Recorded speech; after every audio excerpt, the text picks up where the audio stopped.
대적주자 성적 공부가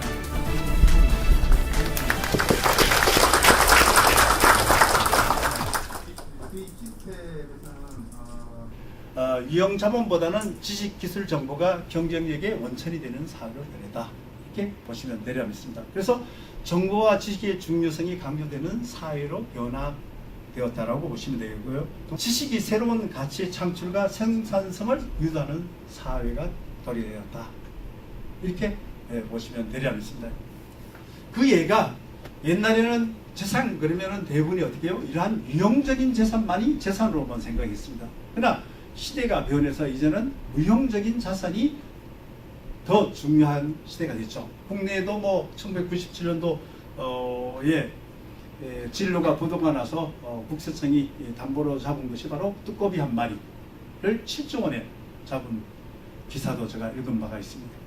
그렇듯이 옛날에는 돈을 받으려면은 부동산이라든가 이러한 유형적인 자산을 담보로 해서 돈을 받으려고 했지만은 최근에는 이러한 무형적인 자산을 더 중시 여기고 있다. 이것은 뭐 우리 게 아니라 미국의 예입니다만은 1985년도에 유형 자산이 더 중요했지만은 2005년도 와서는 이게 역으로 돼서 무형 자산이 80%, 유형 자산이 20%에 불과하더라. 그래서 이러한 시대의 변화를 읽을 수 있습니다. 그래서 우리가 지금 사회를 우리 정부는 창조 경제 또는 지식 정보화 사회라고 하는 것도 바로 이런 데서 온 것이다 라고 보시면 되리라 믿습니다. 그래서 이런 지식 정보화 사회는 좀 전에 말씀드린 같이 농업 사회, 즉 고대에는 중국이라든가 인도 같은 데가 잘 살았습니다. 그래서 이런 시대가 있었고요. 이런 시대에 돈 번 사람이 있습니다. 이때도 지적 재산이 없었냐, 지식 재산이 없었냐, 있었습니다. 그리고 우리가 보통 지적 재산 또는 공업 소유권 이라는 표현을 쓰는 것도 바로 산업 사회죠. 그래서 이 산업 사회에서 우리가 공산품, 우리가 1960년대 어떤 새마을 운동에서부터 잘 살아보세요. 그래서 농업 사회에서 산업 사회로 가는 과정 중에 대부분이 시골에서 도시로 나오는 사회가 됩니다. 그래서 보통 지적 재산 그러면은 특허 출원을 전제해서 산업 사회를 중시 여기고 있습니다만 이때는 공산품이 되겠죠. 그러다가 이것이 정보화 사회로 넘어왔습니다. 그래서 이것은 정보력의 싸움입니다. 그래서 지금 이 부분 이때만 하더라도 산업 사회는 영국이라든가 스페인 같은 나라가 중시 세계를 지배를 했습니다만은 정보화 사회에서는 바로 미국이 사회를 지배하고 있습니다. 그래서 이러한 미국이라든가 독일이라든가 이런 나라들이 지배를 했습니다만 이제 저는 뭐 지식 정보화 사회에서 지식 사회로 분리해서 본다면은 이제 창조 경제는 한국이 세계를 지배해야 되지 않겠냐 그런 생각을 해봅니다. 이러한 지식 정보화 사회뿐만 아니라 시대를 따라 지식재산은 다 존재했습니다. 그러나 그 시대에는 뭐가 중시 여기 있느냐에 따라 차이가 졌습니다만은 농업사회도 뭐 여러분들이 잘 아시는 그 철조망 사건이 있습니다만은 목동이 발명한 철조망은 바로 목동이 게을러서 좀 편해지려고 낮잠도 자보려고 하다 보니까 생각해낸 것이다. 이 사람이 목동이 되게 열심히 일하는 목동이었다면 이러한 철조망 같은 것을 발명을 했을 수 있을까라는 생각을 해봅니다. 그러나 목동이 생각한 것은 바로 이러한 생각에서 출발해가지고 지금은 뭐 우리 DMZ 휴전선에 가도 아직 있는 부분이죠. 철조망을 쓰고 있습니다. 그래서 목동이 발명한 것이 우리 국경을 가른 경계선으로도 활용하고 있습니다. 그만큼 이 농업시대에 발명한 것이 지식정보화 사회도 아직도 활용되고 있다라고 보시면 되겠고요. 이 부분도 물론 철조망을 발명을 했다고 해서 바로 성공한 것은 아닙니다. 그 기업주, 목장 주인이 특허 출원을 해가지고 특허를 받게끔 도와줬기 때문에 가능했다라고 보시면 되리라 믿습니다. 그 이후에 저는 이제 그 농업사에서 지식정보화 사회에 이르기까지 과정을 본다면은 그러면 과연 지금은 뭘까? 우리가 사회 학생들이 수업 시간에도 또 여러분들이 잠을 잘 때도 스마트폰이 없으면 불안해서 잠을 못 잔다고 그럴 정도로 우리가 생활화됐습니다. 그러다 보니까 지금은 삼성 애플 사건에서 봤듯이 그만큼 우리가 스마트폰 IT 기술이 발전해서 스마트폰으로 우리가 삼성이 무너지면은 큰일 난다. 그런 게 바로 스마트폰이 무너지면 큰일 난다는 얘기예요. 그러나 이미 주자인 중국 기업이 따라왔습니다. 그래서 그러면은 앞으로 사회는 지식 사회에서는 어떤 것이 살아남을 것인가? 최근에 보면 사물 인터넷이라든가 또는 빅데이터라든가 클라우드 또는 3D 프린터 같은 것들이 다음 곧 이어지는 것이 아닌가. 그래서 이런 것을 잘 잡아야만 우리가 성공하는 시대가 오지 않나 하는 생각을 해봅니다. 60년대, 70년대까지도 특허 출연이 없다가 70년대에서부터 출발해서 2014년 1위까지 세계 4위의 특허 출원 국가로 급성장을 했다. 그래서 우리 먹을거리도 바로 이러한 유형물이 아닌 지식재산에서 찾을 수밖에 없다라고 보시면 되리라 믿습니다. 우리나라도 이렇게 계속 성장하고 있다라고 보시면 되리라 믿습니다. 특허 출원이 많아지면 무슨 문제가 생겨요? 재산이 많으면 분쟁이 생깁니다. 재산이 없으면 싸울 게 없죠. 상속 싸움에도 보면은 먹을 게 없는 집에는 싸움을 하지 않습니다. 그래서 먹을 게 많은 집에서는 어른이 돌아가시면은 싸웁니다. 형제간에. 똑같습니다. 특허도 똑같죠. 특허도 특허의 출원 건수가 없고 등록 건수가 작으면 싸우지 않습니다. 등록이 많이 되면은 그만큼 분쟁도 많이 일어난다라고 보시면 되리라 믿습니다. 그래서 우리도 이제는 특허 전쟁 또는 지식 전쟁 시대에 도래한 것이 아닌가라는 생각을 해봅니다. 2010년도에 미국의 특허 소송 건수를 봤더니 2005년대에 650건이 든 것이 2010년대에 1000건으로 50% 증가했다고 합니다. 그만큼 우리나라뿐만 아니라 세계 각국이 이러한 특허 출원을 많이 하는 출원 국가들은 분쟁도 많다. 이것이 특허를 출원을 많이 하는 국가들일수록 대부분이 선진국입니다. 여러분들이 대표적인 것입니다만 삼성 애플 사건, 미국 사건 이외엔 전부 화해로 끝났습니다만은 세계 9개국에서 20여 개 법원에서 다툰 사건들이죠. 이것도 바로 특허 전쟁이었습니다. 그래서 이만큼 컸다라고 보시면 되리라 믿습니다. 그러면은 이러한 지적재산 또는 지재가 어떻게 해야 되고 또 왜 보호가 필요한가? 네, 바로 이런 겁니다. 그래서 전쟁에서 지면은 망하죠. 똑같습니다.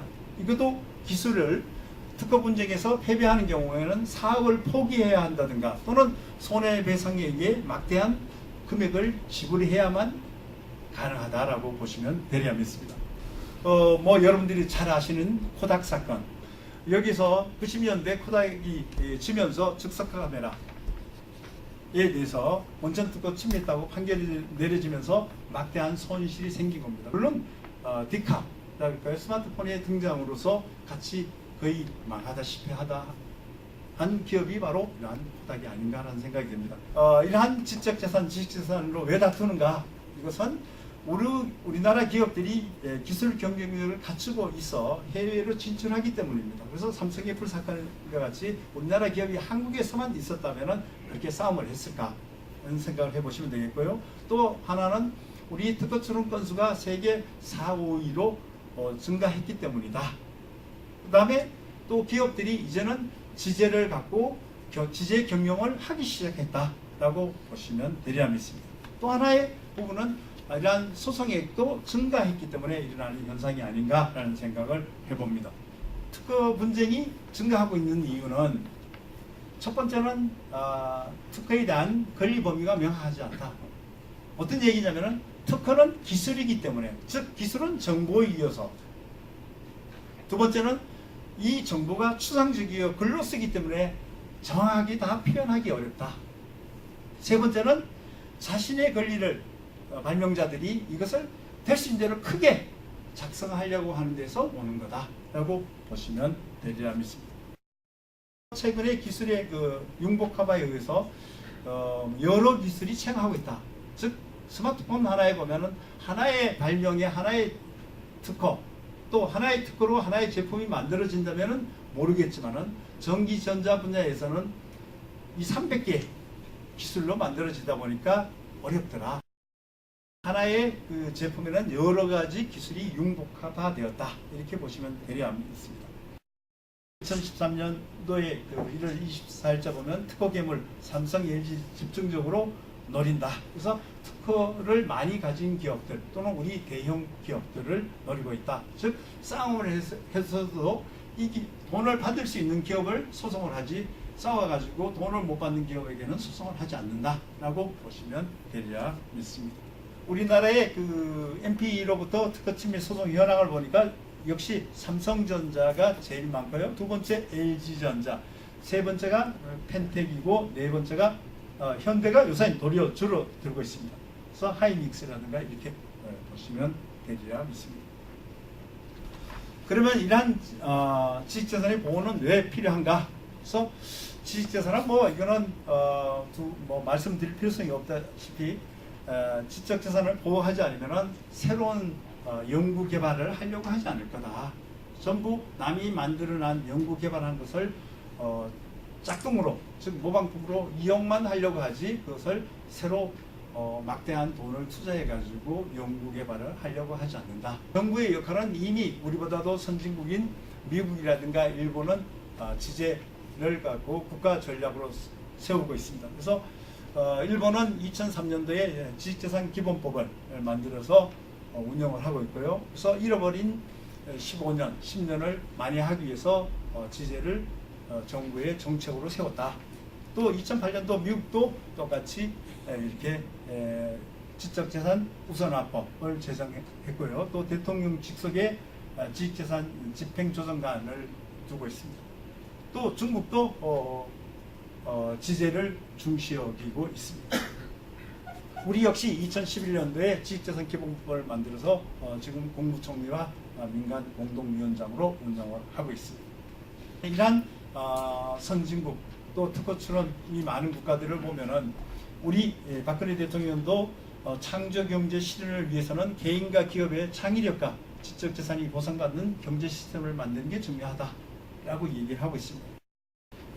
정부의 역할은 이렇다면 기업은 어떻게 해야 되냐? 그래서 기업의 역할도 저는 같다고 생각합니다. 그래서 첫 번째 특허에 대한 인식의 변화가 있어야 되고요. 두 번째는 특허를 기반한 경영 체제. 그래서 우리 국내에서도 대기업들은 이미 하고 있죠. 삼성을 비롯한 대기업들은 하고 있습니다만 중소기업들은 이렇게 아직 못하고 있는 것 같고요. 그 다음에 활용성을 고려한 자원의 선택과 집중을 해야 한다. 기업은 삼성 애플 사건에서 봤듯이 지제를 갖고 소송 전략도 하나의 지제 전략이 아닌가 라는 생각을 하고 있습니다. 그래서 이만큼 특허에 대한 분쟁도 많은 것은 우리가 특허 출원 건수가 많기 때문에 외국 기업으로부터 침해를 당하는 경우 또 소를 제기하는 경우도 많다. 그렇기 때문에 소송 전략으로도 활용을 해야 한다. 이렇게 보시면 되리라 믿습니다. 뭐 정리하자면 기업들은 자기가 아무리 좋은 전략을 세웠다 하더라도 정부가 뒷받침해 주지 않으면 살아남기 어렵습니다. 그러다 보니까 첫 번째 기업이 해야 할 부분은 기술의 변화를 읽을 수 있어야 된다. 두 번째 정부의 정책이 어떠냐, 어디에다가 돈을 뿌릴 것인가. 그래서 국가의 핵심 기술을 지정할 때 잘 읽어야 한다. 세 번째, 국내가 아닌 세계 글로벌 기업 같은 경우는 세계 시장을 읽어야 한다. 그래서 이것을 세 개 합쳐서 기업의 지제 전략을 세워야지 하나만 갖고 하면은 실패한다. 이렇게 보시면 되리라 믿습니다. 그래서 저는 뭐 이제 마지막으로 정리하자면은 빌 게이츠가 얘기했듯이 시대의 흐름을 읽을 수 있어야 부자가 된다. 저는 뭐 부자뿐만 아니라 학자도 성공할 수 있습니다. 제가 헌법을 공부를 해가지고 학자가 되었다면 지금은 여러분들이 이런 데와 불러주지 않겠죠. 그러나 지제법을 했기에 이렇게 여기저기 빌려다니고 학회도 하고 있습니다. 그래서 시대의 흐름을 읽을 수 있어야만 역시 잘 먹고 잘 살 수 있다라고 생각합니다. 이상으로 마치도록 하겠습니다.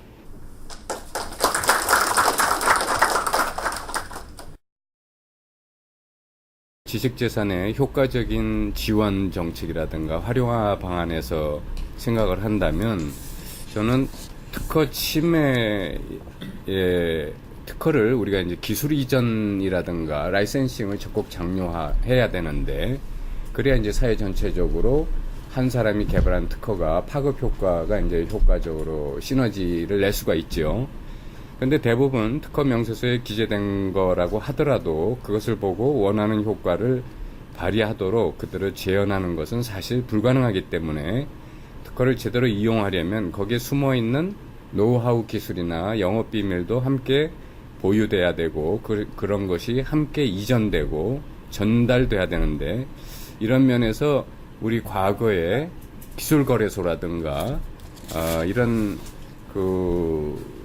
기관이 그나마 또 없어졌습니다만은 그런 면에 좀 포커스를 효율적으로 맞추기보다는 그냥 명목상의 특허권만 이전하는데 포커스를 맞췄기 때문에 결국 정책이 실패한 것이 아닌가 하는 생각이 듭니다. 그래서 저는 기술거래소를 다시 부활시키고 그 기능을 좀 더 시장 밀착형으로 다변화시켜야 되지 않을까. 그래서 영업비밀과 노하우도 이전하는 데 있어서 특허와 함께 동시화시켜야 되지 않을까 하는 생각을 하고 있습니다. 그러니까 소위 컨설팅 기능이 추가되는 것이죠. 그 다음에 두 번째로는 국내 대표적인 IP 펀드인 인텔렉츄얼 디스커버리가 만들어질 때와는 굉장히 의욕적으로 만들어졌지만 사실 지금 거의 좀 상당히 정체되어 있다고 볼 수가 있죠. 그래서 이제 이런 국가가 의욕적으로 투자하고 만든 이런 기관들도 좀 더 우리가 효율적으로 만들 때만 이렇게 관심 갖고 그 이후에는 나몰라라 할 게 아니라 좀 더 적극적으로 지원하고 능동적으로 활동할 수 있는 제도적 장치라든가 보완이 필요하다고 생각이 됩니다. 또한 그러기 위해서는 기술거래 활성화나 또는 라이선싱을 장려하기 위한 여러 가지 등록제도나 기금 설립이나 정보 보증 제도나 IP에 대한 어떤 펀드 확장 문제 이런 것들이 한 번 더 고려돼야 된다고 생각하고요. 또 특허 발생 수입에 대해서는 과감하게 세금을 감면해 준다든가 우대를 해준다든가 하는 특허 박스 정책도 필요하다고 생각이 됩니다. 또 IP 금융제도의 적극적인 활용 도입 예컨대 지금은 특허권의 담보 능력을 가지고 이렇게 융자해주는 선에서 멈추고 있지만 이것이 더 나아가서 거기에 대한 투자를 장려한다든가 또는 IP 창업 융자 제도를 도입한다든가 정부가 보증을 한다든가 이런 좀 더 전방위적인 금융제도도 우리가 연구한다면 지식재산의 효과적인 지원 정책의 활용화 방안으로 고려할 수 있지 않을까 생각합니다. 이상 간단히 제 생각을 정리해서 말씀드렸습니다. 특허에 이렇게 관심을 보여드리고 또 YTN도 참여하셔서 특허를 하는 사람으로서는 진짜로 이제 우리나라도 조금씩 더 특허의 중요성을 좀 실감하고 있는 게 아닌가 생각이 듭니다. 다시 한번 감사드리고요. 한 몇 가지를 갈라서 말씀드리면 첫 번째로는 이제 특허가 왜 필요할지, 그렇다면 국내 특허는 과연 필요할지, 그 다음에 정부의 한 정책에 대해서 한번 제안을 드리고자 합니다. 우선 아까 임 교수님 말씀하셨지만 이제는 제조 능력은 거의 평준화가 됐기 때문에 이제는 제조만 해서는 못 먹고 삽니다. 거꾸로 말씀드리면은 애플 같은 회사는 공장 하나 없지만 잘 먹고 잘 살잖아요. 그만큼 제조는 아웃소싱을 하더라도 자기네가 특허, 저작권 쪽으로 좋은 것들이 있으면 충분히 먹고 가는 사회가 이 지식기반 시대라고 생각을 하고요. 그렇다면 우리나라가 갈 거시적인 목표는 사실은 지식기반 시대니까 제조업은 다 때려치고 특허 만들자는 건 절대로 아니고 어차피 제조업이 애플이 조업을 안 하는 이유는 자기네가 공장 짓기가 힘드니까 안 지었겠죠. 따라서 저희는 마침 세계 수준에 도달한 제조업 능력이 있으니까 거기다가 어떻게 해야지만 효율적으로 지식재산을 결합해서 더 수익의 유를 높일 수 있는가 문제일 것 같습니다. 그러다 보니까 저희 목표는 제조에다 특허를 융합하는 것이고 또 저희의 관심 대상은 사실은 한반도는 아니거든요. 어차피 땅도 좋고 인구도 작으니까 저희는 마켓이 작기 때문에 선천적으로 해외로 나가고 돈을 벌어오지 않으면 생존을 못합니다. 따라서 그런 면에서는 제조, 현재 글로벌 마켓에 진출하고 있는 제조에다가 특허도 결국은 글로벌로 가야 되거든요. 따라서 그런 식으로 해서 해야 되는데, 그러려면 특허가 가장 중요하고, 특허는 땅에서 떨어져 나오는 게 아니니까 만들어야 됩니다. 그리고 좋은 걸 많이 보유해야 되고, 따라서 창출하고 보유가 중요하겠습니다. 특허를 만들려면 이거는 그냥 만들어지는 건 아니거든요. 사유재산이기 때문에 법적으로 사유재산에 대한 보호가 없으면 안 만들어집니다. 여러분들이 아무리 발명하더라도 제가 마음대로 특허낸 거 쓸 수 있다면 누가 발명하겠습니까? 따라서 보호가 필요한 이유는 바로 이 특허의 창출에 다시 피드백을 주기 위해서 선순환적으로 가기 위해서는 창출이 반드시 필요하다고 봅니다. 그 다음에 이거 특허의 속성을 보시면 이게 속지법이거든요. 그 말은 뭐냐면은 제가 아무리 멋있는 발명을 했더라도 제가 그 특허를 발명을 보호받고자 하는 나라에 특허를 출원하고 등록하지 않으면 보호가 안 됩니다. 따라서 제가 특허를 국내에만 냈으면 국내에서만 보호받고 미국에 냈으면 미국에서 보호받죠. 근데 이제 대부분의 경우는 발명가들이 여러 가지 금전적인 한계를 위해서 거의 국내 특허만 내고만 하는데, 국내 특허라는 게 뭐냐면은 해외에 안 내고 국내에만 출원 등록한 특허는 거꾸로 말하면은 5대양 6대주에서 공짜로 쓸 수 있는 특허거든요. 따라서 제가 미국에 안 냈으니까 미국 사람들도 만들었을 것이고 유럽서도 공짜고요. 따라서 어떻게 보면은 정부에서 열심히 돈을 투자했는데 국내 특허만 내고 나면은 사실은 이거는 기술의 합법적 유출이라고 보셔도 거의 괜찮습니다. 그리고 아까도 말씀드렸지만 임 교수님 말씀하시고 김민혁 대표님 말씀하셨지만 특허의 가치는 사실은 정확하게 산정하기는 힘들고요. 하지만 특허라는 것이 비즈니스랑 관련되니까 특허의 가치는 대충 특허권이 설정된 국가의 경제력하고 비례합니다. 따라서 특허의 가치가 GDP에도 비례할 수 있고, 또 한 가지 팩터는 그 나라의 법원이 얼마나 보호를 해주느냐에 따라서 틀려지는데, 지금 그래서 이제 특허 우리가 말하기를 미국 특허가 가치가 동일한 발명에 대해서 미국 특허가 100이면은 유럽 특허가 한 10, 한국 특허는 1 정도입니다. 시장도 작은 데다가 보호도 안 해주거든요. 따라서 1밖에 안 되고, 일본 특허는 시장은 크지만 보호가 별로 신통치 않으니까 2, 3. 시장은 엄청나게 크지만 보호를 안 하는 중국 같은 경우는 업계에서 말하기를 한 0.2밖에 안 된다 그러거든요. 따라서 마침 보시면 알겠지만 미국이나 유럽처럼 특허를 많이 보여주는 지역들이 또 우리나라 또 무역의 대상이기 때문에 어떻게 보면은 특허야말로 좋은 특허일수록 미국 특허하고 유럽 특허는 거의 필연적으로 출원을 하고 등록을 해야 됩니다. 근데 문제는 뭐냐면은 거기다가 특허를 내려면은 물론 거기 있는 고급으로 공부 쓰게 되면은 가장 좋은 특허가 나오겠지만 비용이 문제거든요. 10,000불, 20,000불, 50,000불 내고 특허를 낼 수는 없잖아요.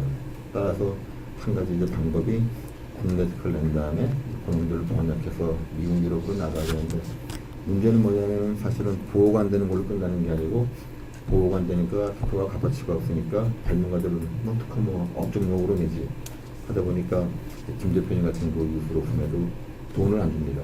그냥 어떤 학교는 50만 원 주고 특허 내는 경우도 있거든요.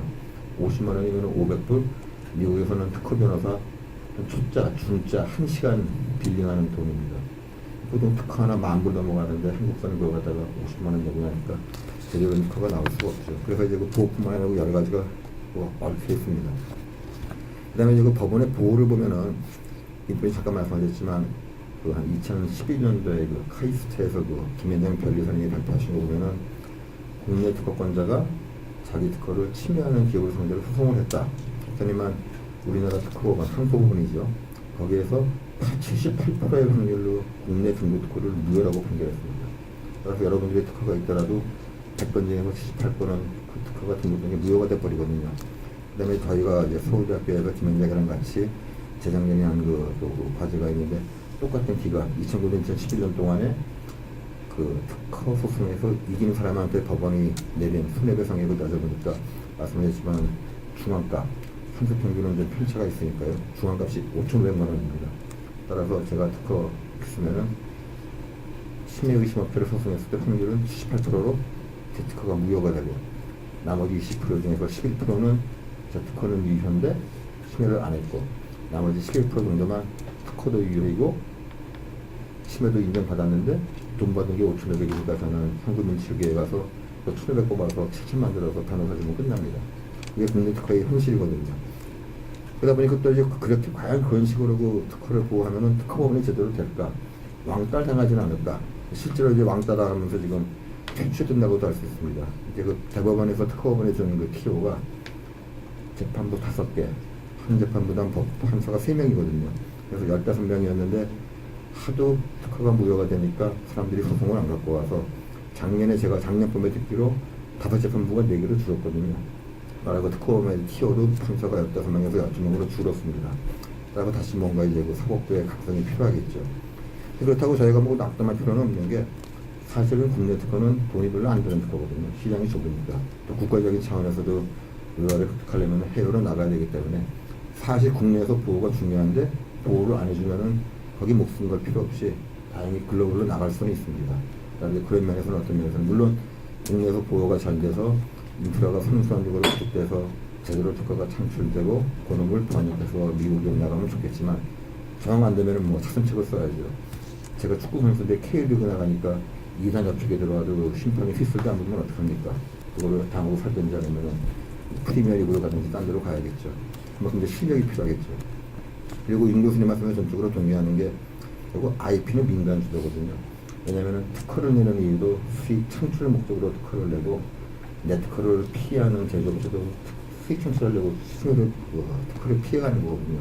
따라서 돈이 관련되는 비즈니스이기 때문에 사실은 이거는 민간 주도가 맞는 것 같고 그렇게 해서 뭐 정부가 뭐 손을 놓을 필요는 없고 또 정책이 필요합니다. 따라서 정부는 아까 같은 식으로 민간이 잘 갈 수 있는 제도를 제대로 깔아주면 되는데 거기에 대해서는 뭐 여러 가지 관점에 따라 전부 다 틀린 것들이 있겠죠.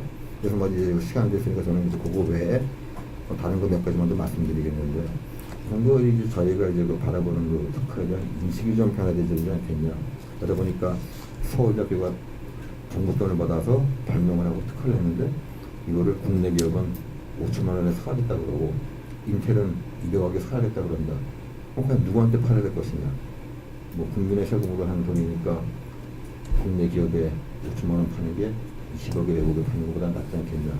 기술 유치까지 많이 나오겠지만 사실은 이 무형자산이 특성이 있는 게 뭐 저희가 이호도를 중국에 팔아먹어버리면은 그 성은 없어지는 거지만 이 지식재산은 머리에서 나오거든요. 따라서 그 지식재산을 창출하는 발명가가 팔아서 수익을 창출해서 돈을 벌고 열받게 되면 이제 그 사람은 평균 동안 누가 말리더라도 발명만 하거든요. 따라서 그런 면에서는 오히려 발명을 창출하는 사람들한테 더 많은 수익을 주는 게 또 그렇게 되게 되면 그 다음번 발명은 더 잘 나올 수도 있겠죠. 그러다 보니까 제 생각에는 꼭 이거 갖다가 그 국수주의적으로 판매하는 그 범위를 갖다가 그 제한할 필요는 없을 것 같습니다.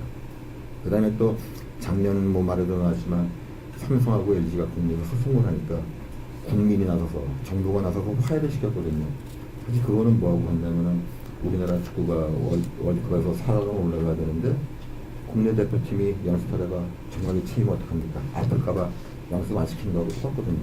따라서 국내에서 분쟁이 제대로 안 돌아가니까 실력을 다듬을 기회도 없고 그러다 보니까 이제 해외에서 소송이 일어나게 되면 맨땅에 헤딩하듯이 하다 보니까 당하는 경우도 많거든요.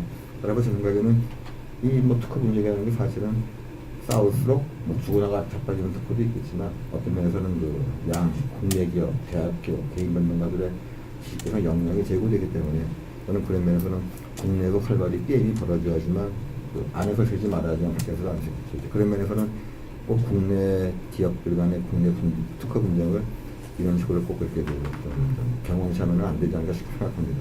이거 결국 정부 관리 중에 제일 중요한 게 뭐냐면 저는 인력 양성이라고 보는데 발명을 창출하는 분야나 이런 특허를 만드는 권리하거나 또 활용해서 돈 만드는 분야, 보호하는 분야 이 전부 다 서로 얽혀져야지만 생태계가 돌아가거든요. 그리고 말씀드렸지만 이 인력을 양성할 때도 절대로 저희의 초점은 국내 시장만은 아니거든요. 제조업이 수출해서 돈 벌 외화를 벌어오듯이 특허도 결국은 같이 나가서 외화를 벌어와야 되기 때문에 정부가 해야 되는 것들은 진짜 전문 인력, 그것도 글로벌 경쟁력을 지닌 전문 인력을 양성해야 될 것 같습니다. 따라서 지금 정책기관과 정부가 해야 될 게 중요한 것도 가지면 제도를 국제화하고 문제는 인력이 없을 생각합니다. 네, 이걸 발표를 끝내겠습니다. 감사합니다. 두 분이 말씀하신 같이 이제 우리 특허 제도 현황이랄까요? 이런 부분도 좀 더 개선되어야 할 부분이 있죠. 그래서 특히 뭐 중요성에 대해서는 다 일치합니다만 활용 부분에서 좀 더 정부가 나서 또 기업들이 제대로 활용했으면 하는 것이고요. 또 국민들의 인식의 변화가 첫 번째 아닌가라는 생각이 듭니다. 그래서 뭐 개선해야 할 부분은 이제 손해 그 특허의 무효율 부분에 대해서는 사실상 우리 특허청이 심사기간만 무조건 단축할 것이 아니라 좀 더 한번 검토해봐야 되지 않겠냐는 생각과 또 법원에서 손해배상액에 대한 부분도 미국에는 징벌적 손해배상 제도가 있지만 우리는 아직 특허법에서는 징벌적 손해배상 제도는 도입하지 않았습니다만 우리 정부도 손해배상 제도 개선위원회를 열어가지고 특허법 128조를 검토를 하긴 했습니다만 다만 이제 영미법과 대리법계의 차이로 인해서 그래서 대리법계 국가에서는 민법에 대한 손해배상액 플러스 또 제재하는 방법이 형사적인 규정이 있습니다. 그러나 영미법계 국가에서는 이러한 형사적인 규정이 없다 보니까 손해액을 연사적으로 해결하라고 해서 손해액을 많이 잡은 것이 차이다 보니까 조금 아직까지 국내 그 법조계나 변리사업계나 이제 기업들이 좀 한 생각이 좀 차이가 있는 것 같습니다. 그래서 그 조율 중에 있는 것으로 제가 알고 있습니다. 저도 제도개선위원회 활동하면서 입장이 너무 많이 달라서 좀 더 검토해야 되지 않겠나는 의견은 나왔고 앞으로 더 연구 검토가 이루어진 다음에 도입되지 않을까 하는 생각입니다. 예, 저는 뭐 그 두 분 말씀같이 지세는 저는 뭐 그렇게 생각합니다. 시대를 잘 읽을 수 있으면은 사업만 성공하는 것이 아니라 학자도 성공하고 학생들에게도 그런 얘기를 합니다. 세상을 지제를 공부한 이상은 남보다 똑같이 살면은 피곤하다. 경쟁이 좋다고 하지만 경쟁은 되게 피곤합니다. 남보다 한 발자국 앞서서 삶을 살아라. 그래서 남보다 한 발자국 앞서서 살기 위해서는 시대의 흐름을 알아야만 한 발자국 앞서서 삽니다. 그래서 한 발자국 앞서 살면 경쟁자가 없습니다.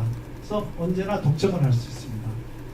그래서 후발주자로 변리사가 돈을 잘 번다 그러면 모든 사람이 뛰어듭니다. 그때는 이미 늦으니까 남이 하기 전에 시대의 흐름을 읽는다면 모든 분야에서 성공할 수 있는 것이 아닌가 그런 생각을 합시다.